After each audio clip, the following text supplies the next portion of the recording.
On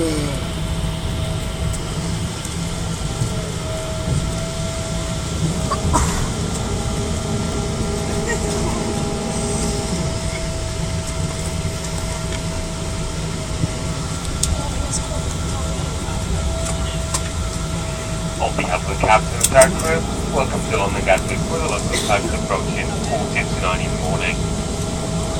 Please remain seated with your seatbelt fastened until after the aircraft has reached stop the seatbelt sign. When it's safe to do so, please take care when opening the overhead lockers as items may have moved and could fall and injure someone. Before leaving the aircraft, please make sure you have all your personal belongings with you. Mind your step and to make your way to the terminal building. If you need assistance once you have left the aircraft, please do ask any of our staff or those of the One World Alliance partners will be happy to help you. But remember that smoking is not allowed anywhere in the airport building. From all of us crew and the One World Alliance, thank you for